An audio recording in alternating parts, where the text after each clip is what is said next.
Hello again. My name's Steve. I'm the guy that told you last time how important I think the first four words of the Bible are. In the beginning, God. They seem to me to be an essential foundation for pretty much everything that goes on in our lives. If we can sort of submerge those four words into our consciousness and fall back on them whenever we need some help, it's an amazing effect, as I would hope to persuade you to consider through the course of these talks. Today I'm going to talk about the journey of discovery, both as a general principle of life and as my personal experience. Now, I want to say a couple things before I get going. First of all, I'm no scholar. And second, I'm no theologian. I read books. I have the luxury now that I'm retired to do pretty much nothing but read books. The books I read are all authors or scientists, frankly, who are examining the most important questions in life. And of course, the theologians are all giving me help in understanding the text of the Bible. I can't begin to suggest that I fully understand what these brilliant men and women are revealing. There is a gentleman who's passed in 1957, Michael Polanyi, who says famously, I guess, attributed to him, that we know more than we can say. And that's what I feel as I read great texts about the Bible, that I'm absorbing knowledge that I'm not capable of expressing. It's foundational to my inner consciousness, but I get a little choked up when I try to remember and try to paraphrase some of what I've read. That's probably a function of being older now. I've started to notice that as you get older, things start wearing out mentally and physically. Well, anyway, what do I mean by a journey of discovery? It seems to me that our whole life is a journey of discovery. If we had that attitude about it at the beginning, as we first started emerging into a conscious relationship with our family and our teachers, if somehow we could have it impressed upon us that our whole life is a journey and it's all about discovery, but we don't. We're not really given that sense of it. We just mosey along and it happens. Well, I mentioned Michael Polanyi.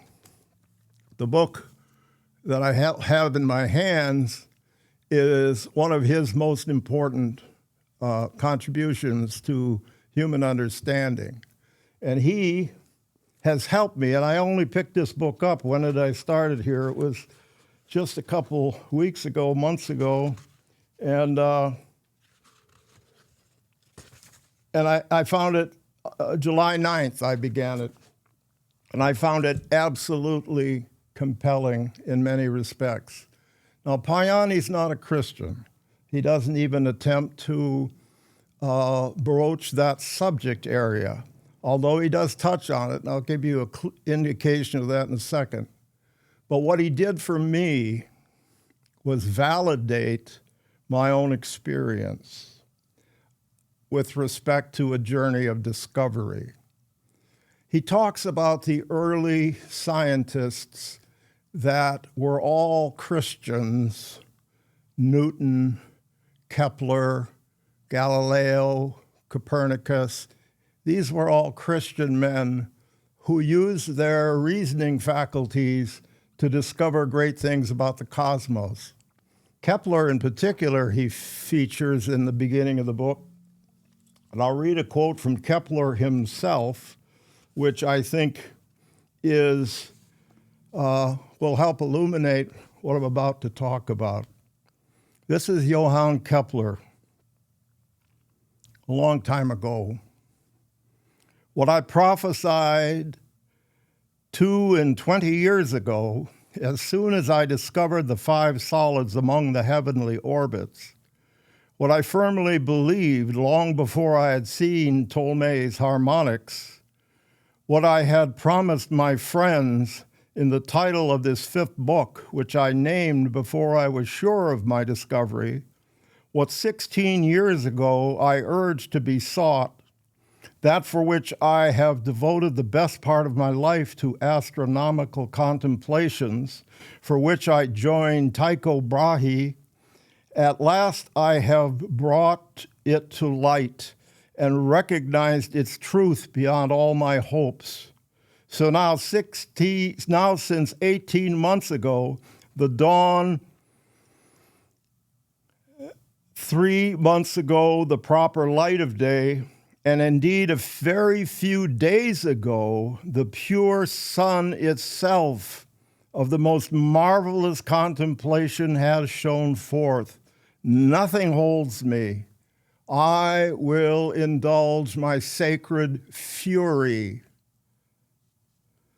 I will taunt mankind with the candid confession that I have stolen the golden vases of the Egyptians in order to build of them a tabernacle to my God, far indeed from the bounds of Egypt. If you forgive me, I shall rejoice. If you are angry, I shall bear it. The die is cast, the book is written. Whether to be read now or by posterity, I care not. It may wait 100 years for its reader, if God himself has waited 6,000 years for a man to contemplate his work. Well, Polanyi describes some of Kepler's commentary here as a silly absurdity. But that aspect of discovery whereby these brilliant men found this passion to pursue against all odds the ideas that came to them. A couple years ago, I was watching a movie about a Hindu accountant from India who was a brilliant mathematician. He needed to get to Oxford in England in order to be able to be supported by the best mathematicians in the known world at the time, and he ultimately got there. What they had trouble reconciling was how he came up with these elegant equations. You remember in school when you're told by your teacher you got to show your work. He couldn't show the work. He just had the equations, and the equations proved to be sublime and fascinating and instructive and really pushed the boundaries of contemporary mathematics at the time forward. But he couldn't show his work. And in frustration, finally, Thomas Hardy, who was mentoring him, got him to admit where those equations came from. He said, in my dreams. Somehow, in his dream state, absolutely marvelous and elegant mathematical equations that turned out to be effective in moving the known state of mathematics forward were the result of inspiration through dreams. A couple days ago, quite literally a couple days ago, I'm searching for something to watch on my tablet, and I come across The Theory of Everything.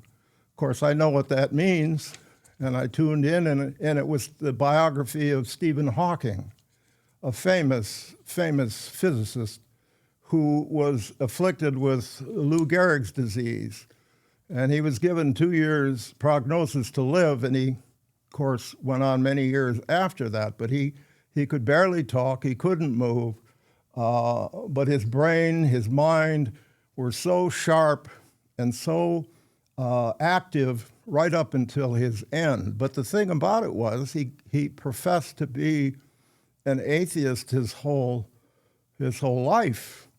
And he married a woman who was a Christian. And they apparently were compatible altogether. They had a couple children. And in the movie, he's been pressured by his higher-ups at Oxford in terms of the PhD he's going to pursue. He needed a topic, and he couldn't come up with one. He's sitting at home one day, and he's looking into the fireplace, and the cinematography is such that you see the flame he's looking at, and all of a sudden the flame becomes an eye, a human eye. And it goes through all kinds of silly gyrations. And then bingo, he knows what he's going to write his PhD thesis on. The inspiration came from that moment staring into that fire, and I thought right away, that's no different than the inspiration of the Indian mathematician who got it from a dream. All this leads me to trust in this, the Bible. Another quote from Polanyi. For the normal outcome of a daring commitment is failure. The normal outcome from a daring commitment is failure. Keep that thought in mind. Or worse still, it may be the success of a vast error, the kind of error which, like the big lie, is irresistibly persuasive, since it sweeps away all existing criteria of validity and resets them in its own support, exactly as a great truth does when overthrowing big lies and great errors. A fiduciary philosophy does not eliminate doubt, but, like Christianity says, that we should hold on to what we truly believe, even when realizing the absurdly remote chances of this enterprise, trusting in the unfathomable intimations that call upon us to do so.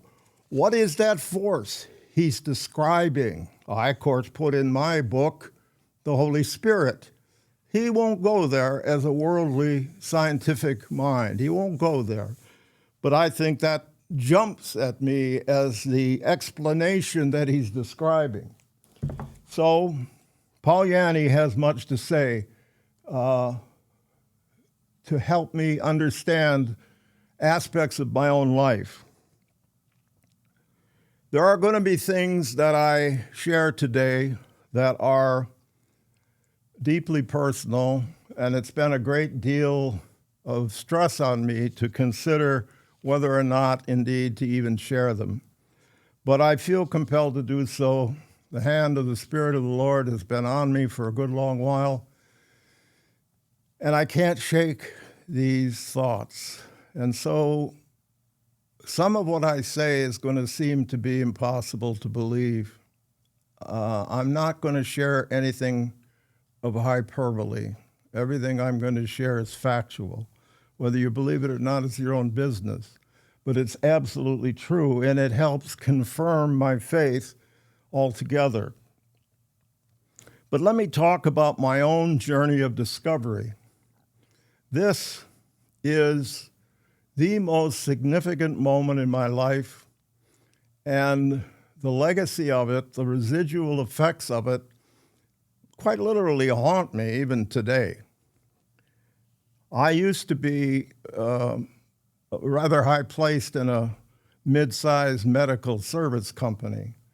And in that position, I would entertain people who wanted us to distribute their products. We had a pretty wide coverage of the United States, and it was growing constantly, and we were noted for our integrity as an organization. So these people were coming to us a lot, and we had to siphon off, what would work and what wouldn't work. I knew nothing about the area of medicine that this device that we were asked to represent and distribute dealt with. I had to learn it all from scratch. And the device was called Bazooka, an odd name for a medical device. And how did it get such a name? Well, it was essentially an overlay that laid on a bed and had a power unit on the floor. And the overlay, if you took the cover off, looked like bubble gum. There were these little 2.5-inch pillows of pink, and it looked like bazooka bubble gum blown. And the whole reason the device got a patent is because these little pillows would compress, they would deflate and reinflate in a 2.5-minute cycle from the feet in a serpentine fashion to the shoulder area and head. And then the process would start all over again. Well, so what's the big deal about that?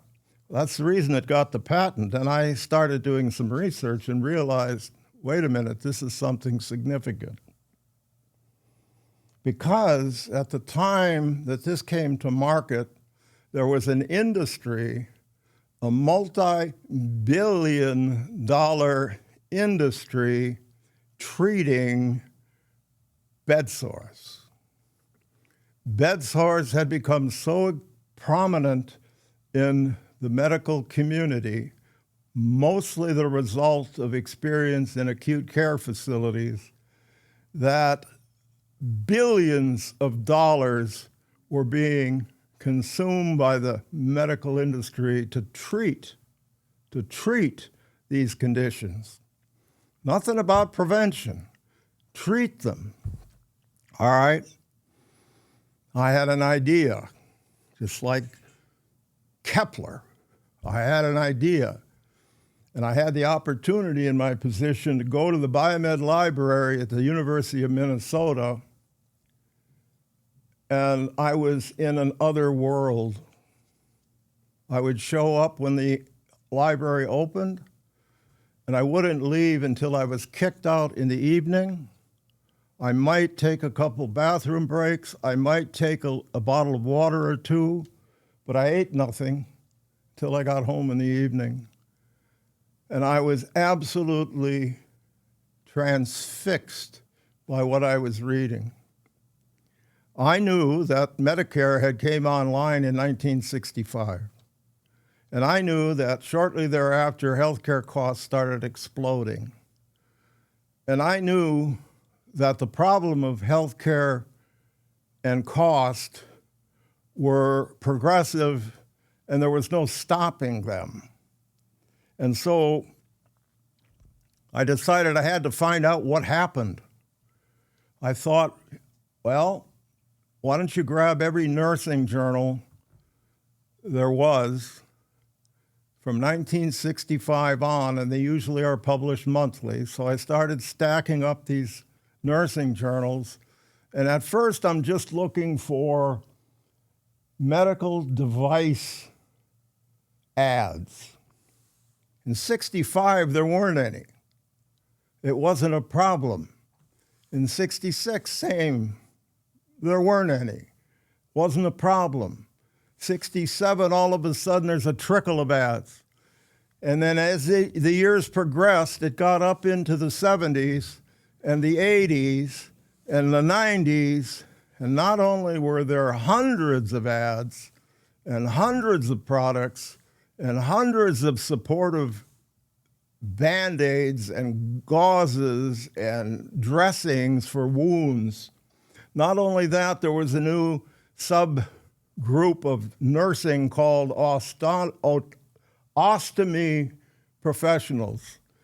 They changed it from bed sore to pressure sore to pressure ulcer to decubitus ulcer because the problem had gotten so big.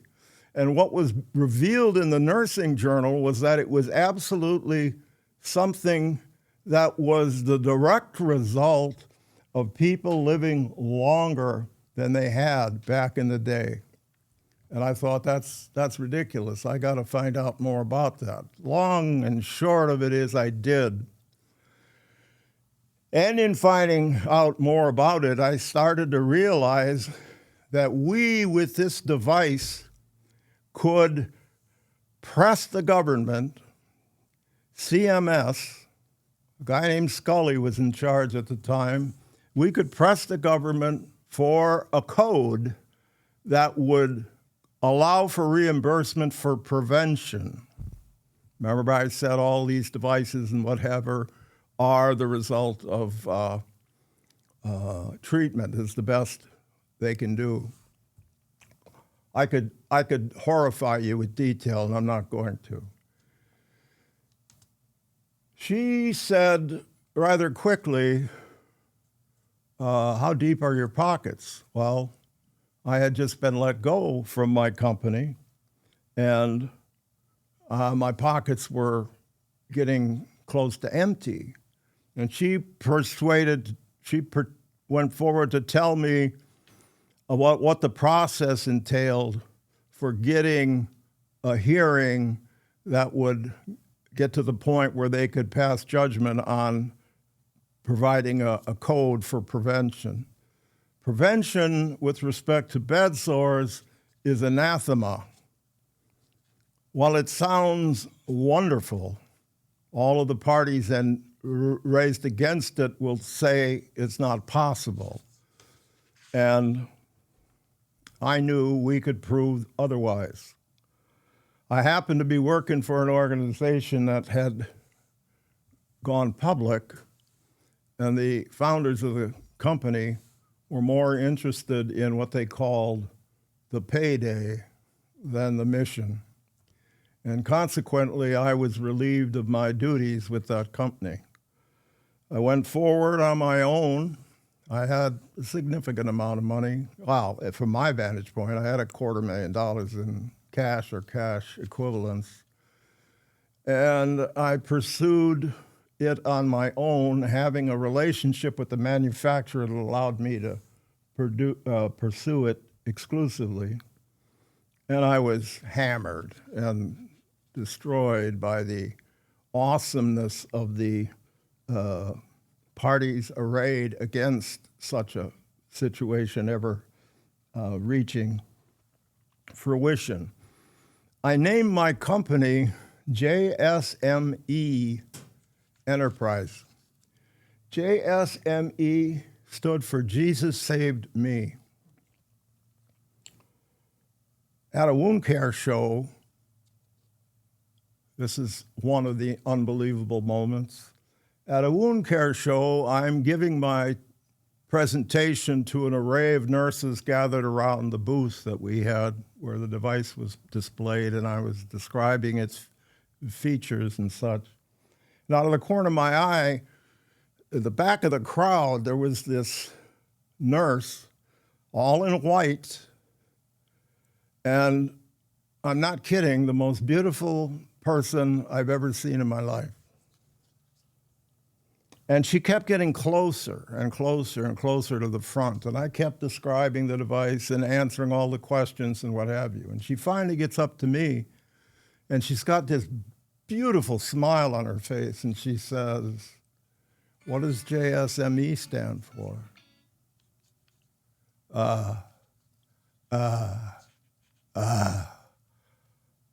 Well, my name's Jensen. And she nodded her head and walked away. I nearly died. Here was my Romans moment. Here was my testimony called for. Why couldn't I say what JSME stood for? And I immediately began to look for her to explain my error and my cowardice, and couldn't find her. Never saw her again. That actually happened. Whether she was an angelic entity, I can't say. But her only question was, what does JSME stand for? And I fumbled the answer. Well, the long and short of my quest to bring this product into some kind of consideration in the marketplace led to what I call the quantum paradox. And the quantum paradox is my ability to demonstrate beyond a reasonable doubt, with a preponderance of evidence, that healthcare costs can be improved for less cost. That's what makes it a quantum paradox. That is what makes it almost impossible to refute. And I never encountered any doctor, any administrator, any nursing professional that disputed my findings. The most common response was silence. Everybody knew that wound care, pressure sores, bed sores are indeed preventable. They have a standard in nursing that requires turning on a 2-hour interval. And if you turn a patient on a 2-hour interval, you will relieve the capillary pressure where bed sores develop, and there won't be a problem. But the problem is there's not enough nursing and sub-nursing aides and such available in these institutions to fulfill that commitment. So it just gets swept aside, and people develop these conditions. Well, that's still the case, I would imagine, but I was exiled to the wasteland, if you will. I was on my own. I had nothing I could do. I started a website, not a website, a blog called Changing the Mean Sheets, and I engaged all kinds of public figures who had presented themselves in public with statements that led to the issue that I was pursuing the solution to. And I got audiences with them often, but they led nowhere because nobody wanted to take on the awesome burden of challenging the conventional wisdom with respect to this issue. But back to Michael Pogliani, this passion I had to pursue this. And in fact, the principal physician responsible for the study that determined that capillary pressure is the cause of bed sores was a doctor named Koziak, and he worked many years at Regent's Hospital in St. Paul, and I looked him up, and sure enough, he's still working. He was in his 70s. I went and saw him. I showed him my stuff. He looked at me and he said, "I've been trying to persuade my colleagues about this very thing for 20 years, to no avail. Good luck. You don't have a chance." That was it. Well, I finally conceded. I didn't have a chance. So I went into a pretty steep depression. The next area for me to talk is Asian maple reflections. I have a wife and a daughter. I had a house in a suburban community. We had actually purchased it before it was built, so we were the first owners of the house. And we were responsible for planting all our trees and shrubs and what have you. And in the back, just beyond the patio, was an Asian maple. And it had had several years to grow. And I would sit when I had a chance on the patio, and I would stare at that Asian maple, and I would try to find, just by my eyesight, the branch that would be strong enough to hold my weight, because I was quite suicidal at this time. And as I visualized taking my life, and this not just on a one only time, it was over a period of weeks and weeks and weeks. Probably I was suicidal for more than a couple years. But what kept me from going forward was my faith, which was growing. That's when I read the Bible cover to cover 9 consecutive times. I was clinging to it for life. And my daughter, I couldn't imagine, she was about 3 or 4 at the time, I couldn't imagine her waking up and looking out the window or coming out to the patio and seeing her dad hanging from a tree. So that kept me alive. Well, because I had made the connection that my clinging to the Bible had restored my not my hope, I didn't have any hope, but restored my confidence that maybe there would be some ending to this story that could benefit others. Well, benefit me, frankly. And that's where I come up with this Spy Who Came In from the Cold title. John le Carre wrote that novel back in the 60s, and it's about all of the struggles in East and West Germany and Soviet Union and the West and all that. And these spies would be implanted in these countries under dangerous circumstances, and the life they led had to be pretty difficult. And they occasionally want to sort of decompress from that life and get back into something like a more normal condition. Well, I remembered vividly as a 15-year-old walking away from the church at a time when I was just coming of age, and in reciting the Apostles' Creed, realized I didn't know if I believed. It wasn't that I didn't believe, I just didn't know if I did. I needed to make sure about that. I can't make that kind of a statement from the heart without believing it.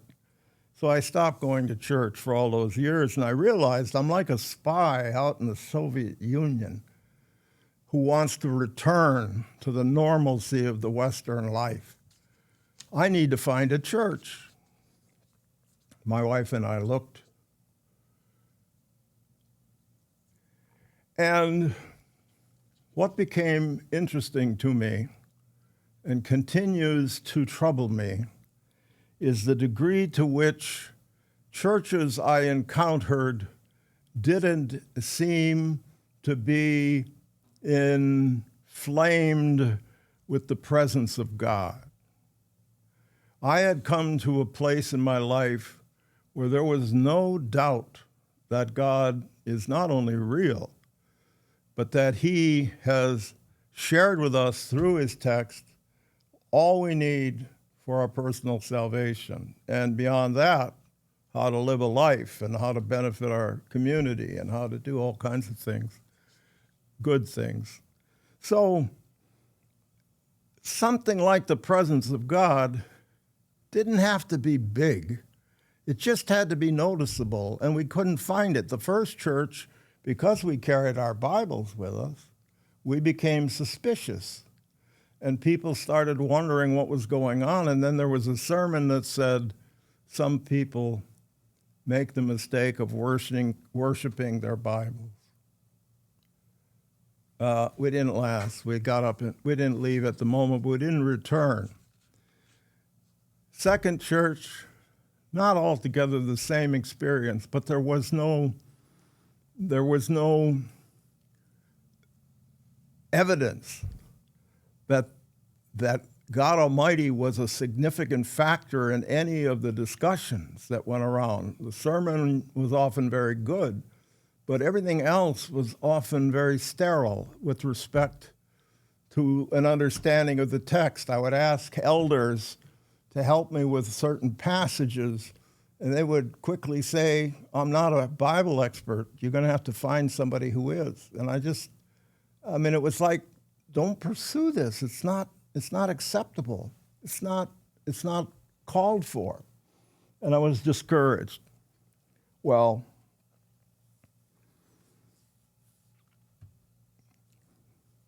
because I was out of money, I had to take another job, and I needed health care benefits for my family.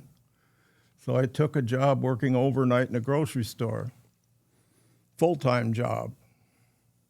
Not a lot of pay, full-time job. And then because the pay was so thin during the school year, I drove a school bus. So I started a routine, and this is the part that you'll find hard to believe. I started a routine that, because they were both full-time jobs, and because the bus driving job did not require weekend work, but my overnight grocery job did. So consequently, I worked 7 days a week. I worked 7 days a week, 80 hours a week or thereabouts for over 20 years. That's the part that's hard to believe, and here's why it's hard to believe, even for me. I had to get a sleep apnea evaluation early in this period. And I was diagnosed with sleep apnea, so I had to have a CPAP. And the doctor who was doing the examination said, describe your work schedule for me, Monday through Sunday or Sunday through Saturday. I don't remember how he put it, but he wanted to know my sleep schedule every day of the week. And I gave it to him. And he put his pen down. And he said, you can't mess around here. This is important.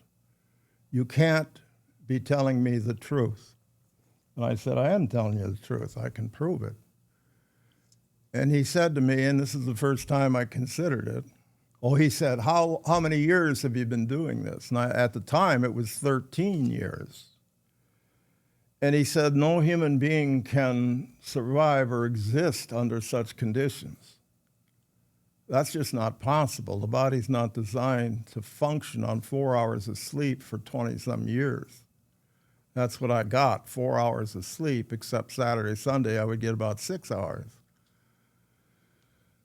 Well, I did. I started thinking, why am I alive? How is it possible to be alive? Forget the horror of that routine. No funerals, no weddings, no graduations, no family gatherings. I had to work or sleep. That's all I could do for 20-some years. What's this all about, Lord? I'm not even supposed to be alive. They're telling me I should be dead.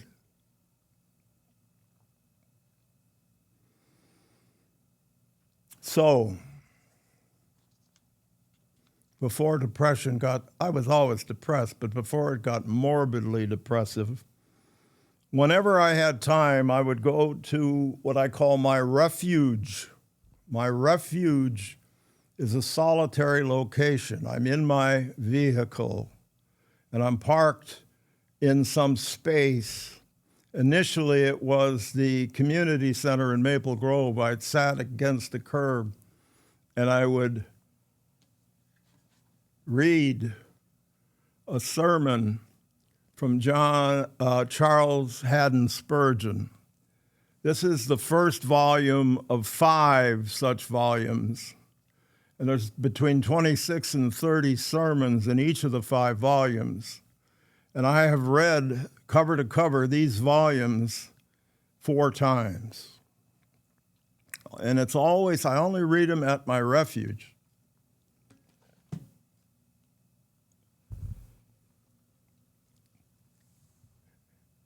And in doing so, I encounter a taste of heaven. It's hard to describe a taste of heaven. It's hard to describe it because it may not be any big thing given how dreadful my routine was. But just for the sake of this discussion or this conversation or this talk, a taste of heaven is miraculous. A passage from one of these sermons finds me weeping uncontrollably. And my whole interior space is expanding.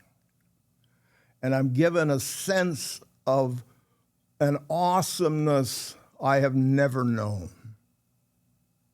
Well, if this is the only place I'm going to get that, and if this device is the only way I'm going to get that, give me more of it. It was so that people, I would encounter in the grocery store would say, "Are you the guy that sits in that gray Buick at the community center?" "Yeah, what are you doing there?" "Well, I'm communing with God is what I'm doing there." And that was literally true. That was the place I could trust to give me, as long as I was in a medium that included a text such as this and this text, I was transported on occasion, not every day, not every time, into a place that totally restored my whole sense of being and consciousness.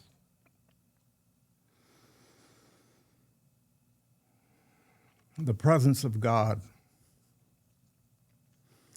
A man named Meredith tells me through one of his books, I always thought that when God showed up in Eden after the fall, after Adam and Eve ate of the apple, that he just sort of showed up.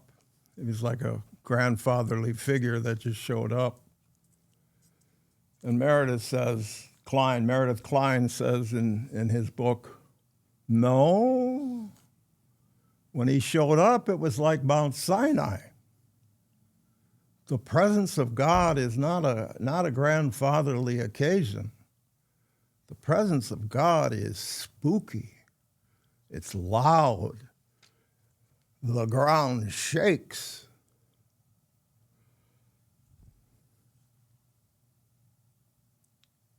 The burning bush moment.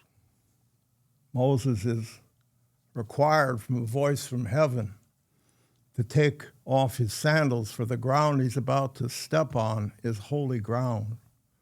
That voice wasn't a timid little grandfatherly appeal. It was an awesomeness that we just don't experience. The whole Old Testament is full of these encounters, these theophanies, they call them, where the presence of God is a genuinely noticeable phenomenon. And even the enemies of Israel knew about the Exodus.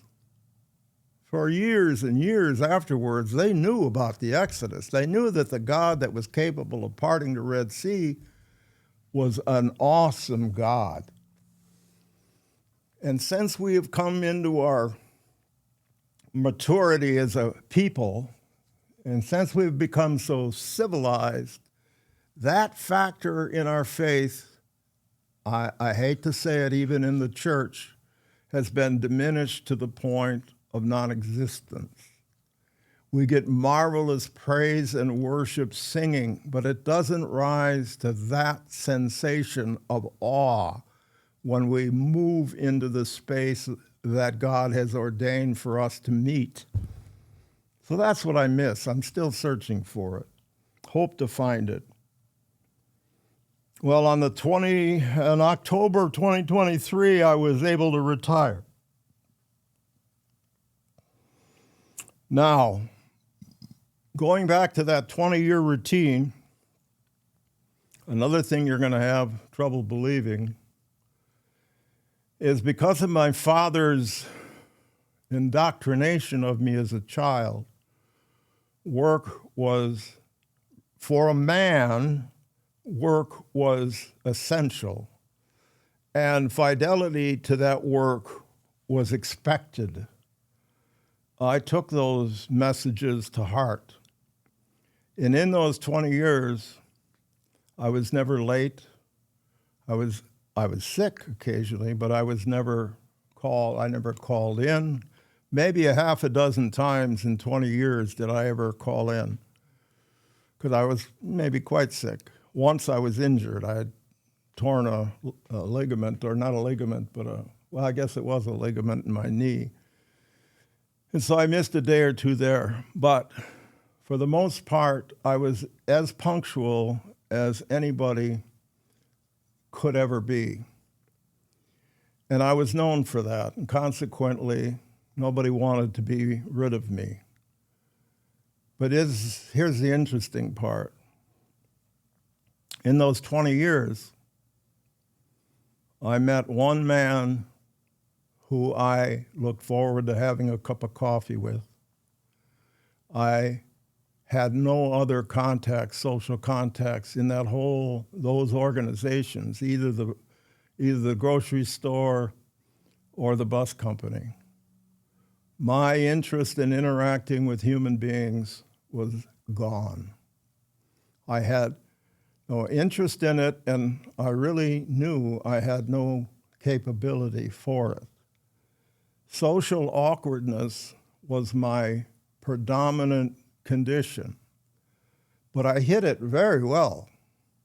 When I took jobs my whole career, I would always get advanced, promoted, move up the ranks, but not on the basis of having any capability of interacting with people socially. I just stuck my personality into the situation and demonstrated that I had certain skills that were valued by them, and so they advanced me. I retired. Near the end of my retirement, it's one of my deepest, most horrific memories. It was during COVID. I was the manager on duty in the grocery store, so I was called to the front because there was a strange person in the store. The person was obviously impaired by some kind of drug, and he wanted to fight. And I, because of one of my previous jobs in the restaurant business, had developed a technique to reduce the tension when people wanted to fight. So I applied that technique to this situation. It involves getting close enough to the person that they don't dare swing. You get up actually really close to their face and you just talk to them. And I'm about a head taller than this person, but he was built like Arnold Schwarzenegger. And I was truthfully afraid for my life, but I didn't show it. And I kept talking to this guy, and he kept saying things like, well, I'm trying to find a dog that was kidnapped from a lady's house and was taken to Saturn. All right, so I know he's drugged out. And of course, I give the signal to a colleague who calls the police, and all I have to do is hold out until the police get there. And I do. And they search him, put cuffs on him, search him, and in his pant pocket was a piece of concrete with a sharp edge on it. If that had gone to that level of conflict, that piece of concrete would have been smashed into my head. I got home from that shift, and I was waking up to go to work again. My wife and my daughter and my grandson are sitting at the table, and I was so, not even in Vietnam had I ever been so distressed. This tension through COVID in a grocery store where you're the guy that's got to solve every problem overnight in a bad neighborhood where drug-affected people are prominent. It's like thievery and violence are pretty much the whole atmosphere, had gotten to me to the point where I was lost. And I broke down weeping. And my grandson comes up to me and embraces me and said, "It'll be okay, Papa." It didn't stop me from weeping. I don't know how I got to work that night. Now, here's where it gets interesting, and I hope you're paying attention. I hope there's still somebody out there listening to this. I retired, I think it was October 15th, 2023. December 12th, no, let me pause. In November, I saw an ad for a 3-volume set of sermons from John Calvin on the book of Job. People familiar with the Bible are familiar with the book of Job. It's one of the more fascinating studies we as Christians can encounter and ought to. So I looked at that ad in this periodical I was reading. I ordered those books. And as soon as I got them, it didn't take but a couple days, as soon as I got them, I started reading. I wasn't working anymore. I could read all day if I wanted, so I'm reading.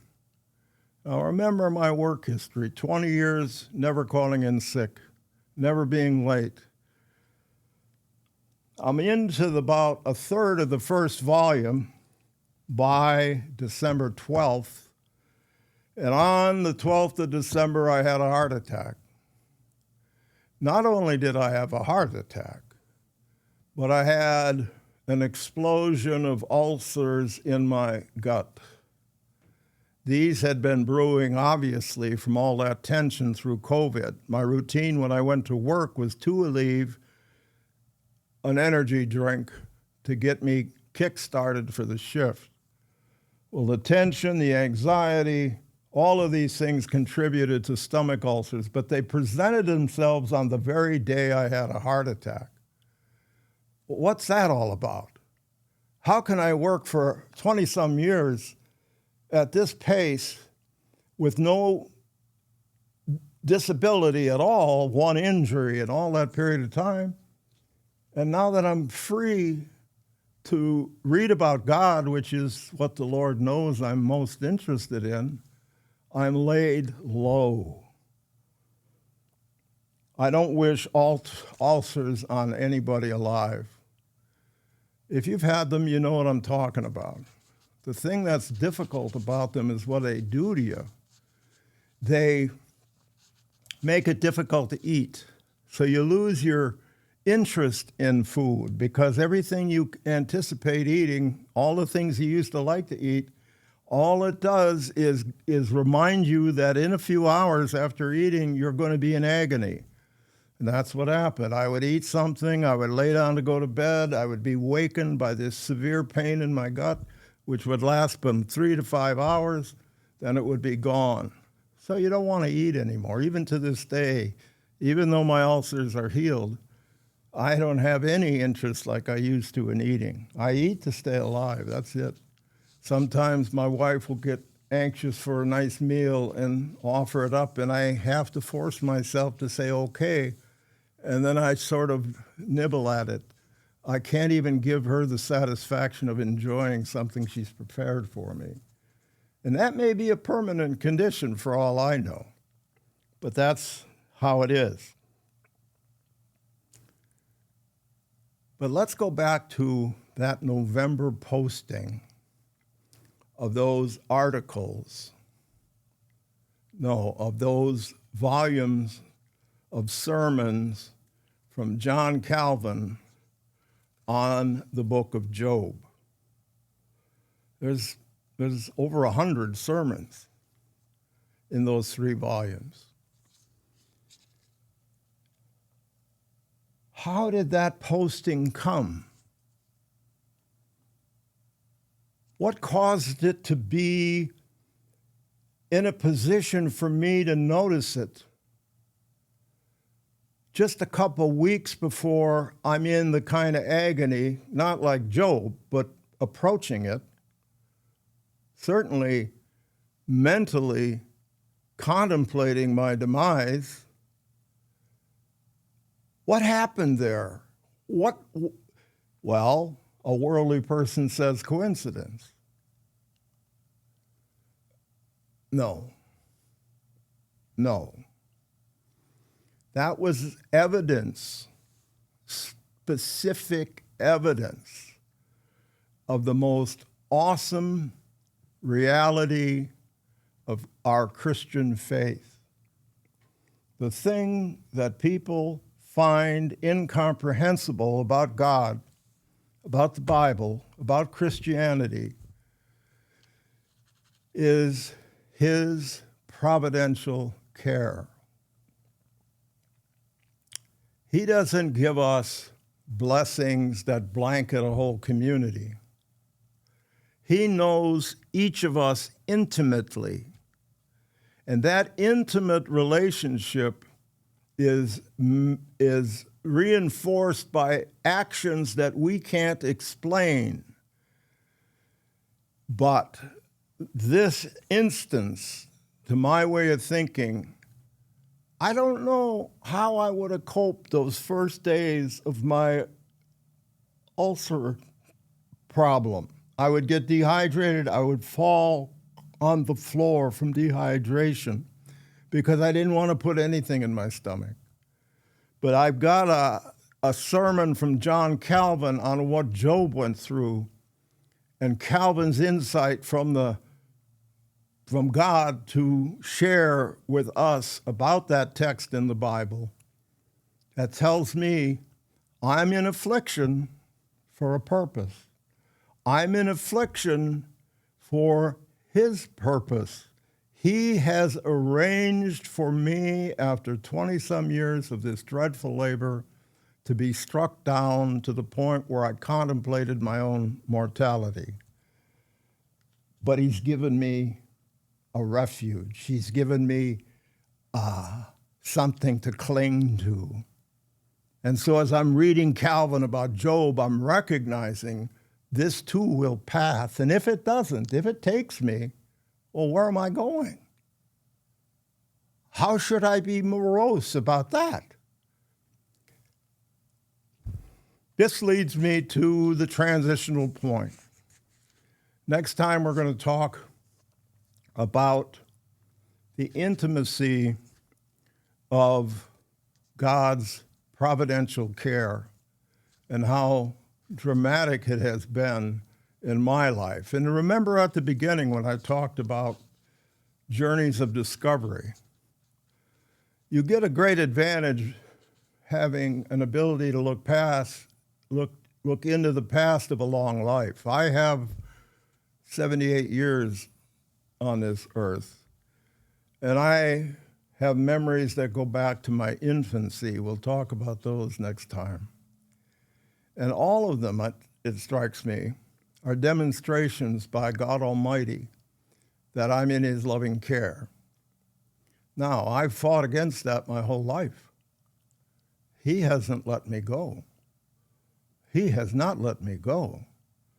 He has encouraged me to sit in front of this camera and talk to whoever would listen, that he is real, he is approachable, he is present, he is. And that is what we need to rest on. In the beginning, God. Please give us a like. Please subscribe. Please tell all your friends. I'll see you next time.